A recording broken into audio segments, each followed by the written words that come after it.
नमस्कार। World news में आज अमेरिका और ईरान के बीच बातचीत से पहले ही बात बिगड़ती दिख रही है। अमेरिकी राष्ट्रपति डोनाल्ड ट्रंप ने कहा है कि समझौते की उम्मीद बेहद कम दिख रही है।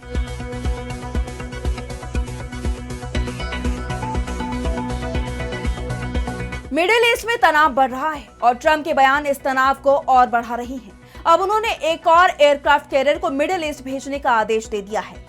ट्रंप का दावा है कि बातचीत नहीं हुई तो हमें इसकी जरूरत पड़ सकती है। वहीं ईरान ने भी साफ कह दिया है कि भरोसा तो उसे भी अमेरिका पर नहीं है, इसलिए वो भी जंग के लिए तैयार है, लेकिन बातचीत से वो अभी भी पीछे नहीं हट रहा है। पीछे तो डोनाल्ड ट्रंप हटते दिखाई दे रही हैं। इसके बाद सवाल उठ रहे हैं कि क्या ईरान पर हमला करेगा अमेरिका, या फिर बातचीत के जरिए ही ईरान के परमाणु कार्यक्रम पर बन जाएगी बात। इस पर हम करेंगे विस्तार से चर्चा, लेकिन आइए जरा उन खबरों को भी देख लें जिन पर आगे होगी बात। बांग्लादेश में चुनाव नतीजे आने के बाद नई सरकार बनाने की कोशिशें हुई शुरू। बीएनपी चीफ तारिक रहमान होंगे नए प्रधानमंत्री। चुनाव में जमात के प्रदर्शन ने भारत की बढ़ाई चिंता।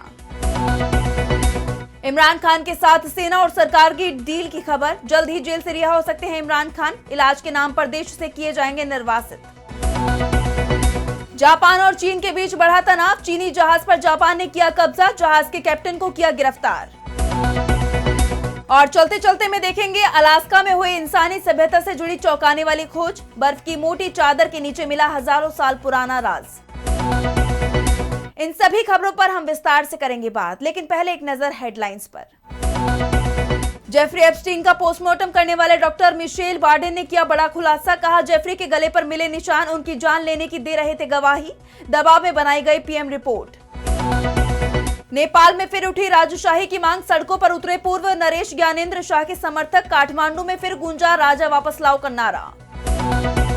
निखिल गुप्ता ने अमेरिकी अदालत में जुर्म किया कबूल। कहा न्यूयॉर्क में गुरपतवंत सिंह पन्नू की जान लेने की रची थी साजिश। पन्नू के पास है अमेरिका और कनाडा की दोहरी नागरिकता। रूस और यूक्रेन के बीच तीसरे दौरे की बैठक की तस्वीर हुई साफ। 17-18 फरवरी को स्विट्जरलैंड के जिनेवा शहर में होगी बैठक। ट्रंप का दावा जेलेंस्की चाहेंगे तो ही निकलेगा बैठक का नतीजा। अमेरिका और ईरान के बीच बातचीत की खबरें आ रही थी कि अचानक ही अमेरिकी राष्ट्रपति डोनाल्ड ट्रंप ने बड़ा फैसला ले लिया है। ट्रंप का यह फैसला बेहद चौंकाने वाला है, क्योंकि अब उन्होंने अमेरिका के सबसे बड़े aircraft carrier USS Gerald R Ford को भी ईरान की तरफ रवाना कर दिया है। अभी तक ये कैरेबियन सागर में तैनात था। वेनेजुएला पर पिछले दिनों अमेरिका ने जब हमला किया था और राष्ट्रपति निकोलस मादुरो को गिरफ्तार किया, उस अभियान में यूएसएस जेराल्ड आर फोर्ड ने महत्वपूर्ण भूमिका निभाई थी और अब इसे अरब सागर की तरफ मूव करवाया गया है, जहां पहले से ही अमेरिका का एक aircraft carrier USS Abraham Lincoln Iran की घेराबंदी के लिए ओमान सागर में तैनात है। अब दूसरे एयरक्राफ्ट कैरियर का ईरान की तरफ बढ़ना जंग के संकेत दे रहा है। वैसे ये भी माना जा रहा है कि डोनाल्ड ट्रंप को यह एहसास हो गया है कि ईरान के साथ जंग अगर होती है तो ये आसान होने वाली नहीं है, इसलिए अमेरिका लंबी जंग की तैयारी कर रहा है। सैटेलाइट तस्वीरों में भी ये खुलासा हो चुका है कि अमेरिका ने मिडिल ईस्ट में अपने सैन्य अड्डों पर मजबूत किलेबंदी शुरू कर दी है। लगातार हथियारों की आपूर्ति की जा रही है। जंग के बढ़ते खतरों के बीच ट्रंप ने भी जो संकेत दिए हैं वो अब बातचीत की तरफ नहीं, जंग की तरफ जाते दिखाई दे रही हैं। ट्रंप ने कहा है कि हमारे सामने ऐसी स्थिति खड़ी हो चुकी है कि हमें ईरान की तरफ अपना बड़ा विमान वाहक पोत भेजना पड़ा है। अब मैं सिर्फ ये देखना चाहता हूं कि क्या सच में कोई समझौता हो पाएगा या नहीं। फिलहाल मुझे किसी भी तरह का समझौता होना मुश्किल लग रहा है। पिछली बार समझौता हो गया था, अगर इस बार समझौता नहीं हुआ तो इन विमान वाहक पोतों की हमें जरूरत पड़ सकती है। इस वक्त ईरान में सत्ता बदलने से बेहतर कुछ नहीं हो सकता। पिछले 47 सालों से ईरान केवल बातचीत को टालने का काम कर रहा है और इस वजह से कई लोग अपनी जान गंवा चुके हैं। ट्रंप के बयान के बाद सवाल उठ रहे हैं कि क्या ट्रंप ईरान पर हमले का फैसला कर चुके हैं, लेकिन अमेरिकी खुफिया एजेंसियां ही दावा कर रही हैं कि ईरान के साथ अगर जंग होती है तो अमेरिका बुरी तरह से उलझ सकता है। जंग के बाद भी ईरान में सत्ता परिवर्तन की कोई संभावना नहीं है। उल्टा ईरान इस बार जंग के लिए पूरी तरह से तैयार है और जैसे ही जंग शुरू होगी ईरान की तरफ से अमेरिकी सैन्य बेसों पर जोरदार हमला किया जाएगा, जिससे हजारों की संख्या में अमेरिकी सैनिकों की जान संकट में फंस जाएगी। इसी के चलते ये माना जा रहा है कि ट्रंप ईरान पर परमाणु समझौते के लिए दबाव बना रही हैं और यही कारण है कि 11 फरवरी को जब इजराइल के प्रधानमंत्री बिन्यामिन नेतन्याहू ने व्हाइट हाउस में ट्रंप से मुलाकात की तो इसके बाद ट्रंप का बयान सामने आया था, जिसमें उन्होंने कहा था कि ईरान पर हम कोई फैसला नहीं कर पाए हैं, जबकि नेतन्याहू की कोशिश थी कि अब इंतजार ना किया जाए और ईरान पर हमला कर देना चाहिए, लेकिन ट्रंप बातचीत के जरिए मुद्दे का हल निकालने की बात कहते रहे। लेकिन अब USS Gerald R Ford middle east की तरफ भेजकर संकेत दिया है कि बातचीत से बात नहीं बनी तो जंग भी हो सकती है। और अब आगे बढ़ते हैं, बात करेंगे बांग्लादेश की। मोहम्मद यूनुस बांग्लादेश से आउट हो गए हैं, उनके हाथ से अब सत्ता जा रही है। यूनुस ने अपने करीब 1.5 साल के कार्यकाल में जमात इस्लामी को मजबूत करने की कोशिश की थी। कोशिश ये थी कि किसी तरह से जमात को सत्ता में लाया जाए, जिससे मोहम्मद यूनुस खुद सत्ता के केंद्र में बने रहें। लेकिन चुनाव में तारिक रहमान के नेतृत्व वाली बांग्लादेश नेशनलिस्ट पार्टी यानी बीएनपी जीत गई। 2/3 से ज्यादा सीटें बीएनपी गठबंधन के हिस्से में आई हैं। वैसे बीएनपी की जीत से भारत को किसी तरह की राहत मिलती नहीं दिख रही है। बीएनपी ने चुनाव में जीत मिलने के बाद भारत पर सख्त टिप्पणी की है। पार्टी की स्टैंडिंग कमेटी के सदस्य सलाहुद्दीन अहमद ने कहा कि उनकी पार्टी औपचारिक रूप से भारत से हसीना को ट्रायल के लिए बांग्लादेश प्रत्यर्पित करने की मांग करेगी। हमारी कोशिश रहेगी कि हसीना को बांग्लादेश लाकर कानून के तहत मुकदमे का सामना कराया जाए। भारत से इस मामले में सहयोग की उम्मीद है। एक तरफ बीएनपी ने शेख हसीना के प्रत्यर्पण की मांग की है, तो वहीं दूसरी तरफ शेख हसीना नई सरकार को चिढ़ाती दिखाई दे रही हैं। उन्होंने बांग्लादेश में हुए चुनाव को दिखावा करार दिया है। ऐसे में सवाल उठ रहे हैं कि क्या मोदी सरकार शेख हसीना के प्रत्यर्पण के लिए तैयार होगी। वैसे भारत के लिए दूसरी चिंता की बात जमात इस्लामी की मजबूती दिखाई दे रही है। वैसे तो जमात सत्ता की दौड़ में पिछड़ गई है, लेकिन फिर भी उसे 68 सीटों पर जीत मिली है, जिसमें से 51 सीटें भारतीय सीमा से जुड़े जिलों की मिली हैं। जमात का भारत से जुड़ी सीमा पर मजबूत होना चिंता बढ़ाने वाली खबर माना जा रहा है। खासकर पश्चिम बंगाल, असम, मेघालय, त्रिपुरा के लिए चिंताजनक स्थिति बन सकती है। सबसे गंभीर तस्वीर पश्चिम बंगाल के करीब वाले बांग्लादेशी जिलों सतखीरा, झेनेदा, जेशोर, चेपनबाबगंज, कुरीग्राम, गेबांधा, कुश्तिया और राजशाही में दिखाई दे रही है, जहां भारत विरोधी भावनाएं उफान मार रही हैं और यहां के अधिकांश सीटों पर जमात को जीत मिली है। इन जिलों की सीमा पश्चिम बंगाल के मुर्शिदाबाद, मालदा, उत्तर 24 परगना, सिलीगुड़ी और कोच बिहार से लगती हैं।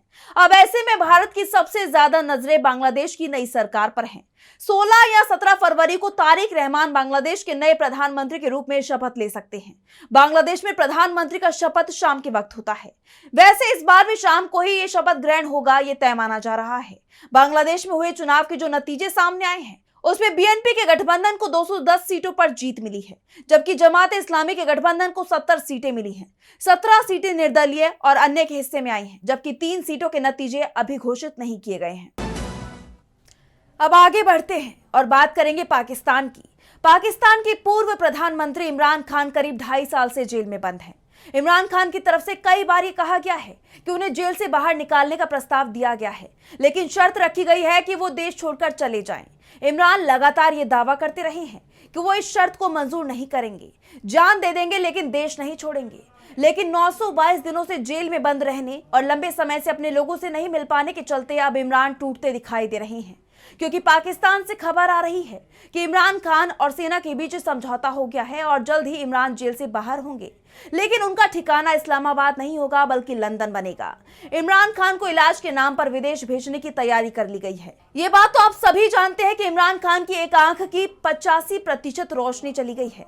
उन्हें अब आंखों के बेहतर इलाज की जरूरत है और इसी को लेकर सेना और इमरान के बीच डील की खबरें सामने आ रही हैं। पाकिस्तान की शहबाज शरीफ सरकार में parliamentary affairs minister doctor Tariq Fazal Chaudhry का बयान भी संकेत दे रहा है कि इमरान जल्द ही जेल से रिहा हो जाएंगे। उन्होंने कहा है कि हम इमरान खान की सेहत को लेकर फिक्रमंद हैं। सरकार उनके इलाज में कोई भी लापरवाही नहीं करेगी। ये पूरी तरह से मेडिकल मामला है। वो जहां भी चेकअप के लिए जाना चाहेंगे, सरकार उन्हें वहां लेकर जाएगी। अगर वो अल शिफा आई ट्रस्ट जाना चाहेंगे तो उन्हें वहां ले जाया जाएगा।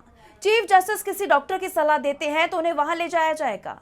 अगर जरूरत पड़ी तो सरकार उसके आगे भी जाने को तैयार है। हालांकि चौधरी ने इमरान को विदेश भेजने की बात सीधे सीधे नहीं कही है, लेकिन उनका ये कहना है कि इमरान जहां चाहे वहां जा सकते हैं। उसके बाद से ये चर्चाएं शुरू हो गई हैं कि इमरान खान को लंदन ले जाया जा सकता है। वैसे पाकिस्तान का ये इतिहास रहा है, इलाज के नाम पर दिग्गज नेता को विदेश भेजा जाता है और जब तक हालात उसके अनुकूल नहीं हो जाएं, तब तक उसकी वापसी नहीं होती।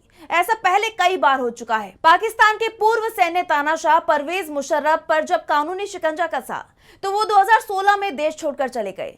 तब कहा गया था कि सेना के दबाव में सरकार ने मुशर्रफ को देश छोड़ने का रास्ता दिया था, नहीं तो मुशर्रफ को फांसी की सजा तय थी। बाद में 7 साल के निर्वासन के बाद मुशर्रफ ने फरवरी 2023 में यूएई में अंतिम सांस ली। इसी तरह से पाकिस्तान के पूर्व प्रधानमंत्री नवाज शरीफ को 2 बार निर्वासित जीवन बिताना पड़ा। पहली बार जब 1999 में उस वक्त के army chief general Pervez Musharraf ने शरीफ सरकार का तख्ता पलट किया, उन्हें गिरफ्तार कर जेल में डाल दिया, कोर्ट से उम्र कैद की सजा भी दिला दी। तब सऊदी अरब की मध्यस्थता से मुशर्रफ सरकार ने उन्हें सऊदी अरब जाने की इजाजत दी थी। बाद में खबर आई कि शरीफ को 10 साल के लिए निर्वासित किया गया है, लेकिन सऊदी अरब के दबाव में ही शरीफ की 2007 में पाकिस्तान में वापसी हो गई थी। दूसरी बार जब इमरान खान की सरकार बनने पर शरीफ को 2019 में जेल में डाल दिया गया। तब भी सऊदी अरब के दबाव में इलाज के नाम पर नवाज शरीफ को 4 सप्ताह के लिए लंदन जाने की इजाजत दी गई, ये जानते हुए कि शरीफ वापस नहीं आएंगे। बाद में ये 4 सप्ताह 4 साल में बदल गए। नवाज तभी पाकिस्तान लौटे जब उनके भाई शहबाज शरीफ पाकिस्तान के प्रधानमंत्री बन गए, और अब इमरान खान को लंदन भेजने की तैयारी सेना और सरकार की तरफ से की जा रही है। और अब बात करेंगे चीन और जापान में चल रहे टकराव की। जापान और चीन के बीच तनाव बढ़ता जा रहा है। दोनों देशों के बीच की खाई गहरी होती दिखाई दे रही है। अब जापान भी चीन के खिलाफ एक्शन के मूड में है। जापानी अधिकारियों ने अपने एक्सक्लूसिव इकोनॉमिक जोन में अवैध रूप से दाखिल हुए एक चीनी मछली पकड़ने वाले जहाज को जब्त कर लिया है। जापान की मत्स्य एजेंसी के मुताबिक यह घटना नागासाकी के दक्षिण पश्चिमी तट से लगभग 170 किलोमीटर दूर हुई। एजेंसी के गश्ती जहाज हाकुओ मारू ने एक चीनी जहाज को संदिग्ध हालत में देखा और उसे रुकने का आदेश दिया, लेकिन चीनी कैप्टन ने आदेश को अनसुना कर जहाज को भगाने की कोशिश की। इसके बाद जापानी अधिकारियों ने पीछा करके जहाज को पकड़ा और चीनी कैप्टन को गिरफ्तार कर लिया। जहाज पर कुल 11 क्रू मेंबर सवार थे। इस घटना पर जापान के chief cabinet secretary Minoru Kihara का बयान सामने आया है। उन्होंने कड़ा रुख अपनाते हुए कहा है कि विदेशी जहाजों के जरिए अवैध मछली पकड़ने की गतिविधियों को रोकने के लिए हम अपनी प्रवर्तन गतिविधियों में निरंतर और दृढ़ कार्रवाई जारी रखेंगे। यानी जापान ने चीन को सीधी चुनौती दे दी है। 2022 के बाद ये पहली बार है जब जापान ने किसी चीनी जहाज पर इस तरह की सख्त कार्रवाई की है। जापान की इस कार्रवाई से चीन में भी गुस्सा दिखाई दे रहा है। ये घटना ऐसे वक्त में हुई है जब दोनों देशों के बीच पहले से ही ताइवान के मुद्दे पर तनाव बना हुआ है। हाल ही में जापानी पीएम साने तकाईची ने कहा था कि अगर चीन ताइवान पर हमला करता है तो टोक्यो मिलिट्री दखल दे सकता है। यानी साफ कर दिया था कि चीन ताइवान पर हमला करेगा तो हम शांत नहीं बैठेंगे। और अब जापान सरकार के इस कदम ने दोनों देशों के बीच के तनाव को और बढ़ा दिया है। अब चीन इस मामले में क्या रुख अपनाता है, इस पर नजरें बनी हुई हैं। और अब चलते चलते में बात करेंगे अलास्का की। अलास्का की कड़कड़ाती ठंड और बर्फ की मोटी चादर के नीचे हजारों साल से कैसा राज दफन था, जिसने इंसानी सभ्यता के इतिहास की पूरी किताब ही पलट कर रख दी है। वैज्ञानिकों को अलास्का की मिडिल टनाना वैली में खुदाई के दौरान कुछ ऐसा मिला है जिसे वो मिसिंग लिंक कह रही हैं।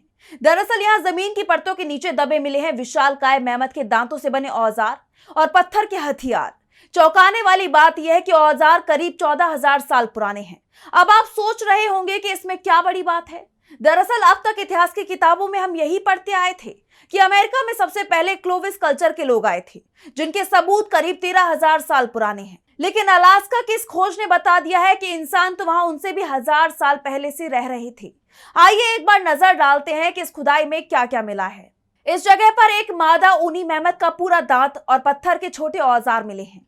वहां खाना बनाने और आग जलाने के भी सबूत मिले हैं, जिससे पता चलता है कि ये सिर्फ एक रास्ता नहीं बल्कि इंसानों की बस्ती थी। शोधकर्ताओं को हाथी के दांत से बनी एक पुरानी छड़ी मिली है, जो तकनीक के मामले में उस दौर के हिसाब से काफी एडवांस थी।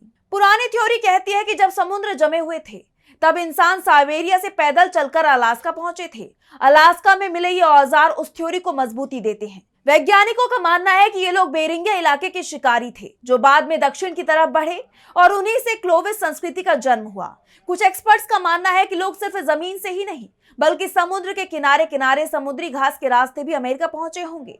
हालांकि ये सबूत बहुत मजबूत हैं, लेकिन वैज्ञानिक अभी भी पूरी तरह संतुष्ट नहीं हैं। वो अब प्राचीन डीएनए और पुराने मौसम के रिकॉर्ड्स खंगाल रहे हैं, ताकि ये पक्का हो सके कि आखिर वो पहले इंसान कौन थे जिन्होंने अमेरिका की धरती पर पहला कदम रखा था। फिलहाल वर्ल्ड न्यूज में बस इतना ही। देश और दुनिया की तमाम बड़ी खबरों के लिए देखते रहिए डीबी लाइव। नमस्कार।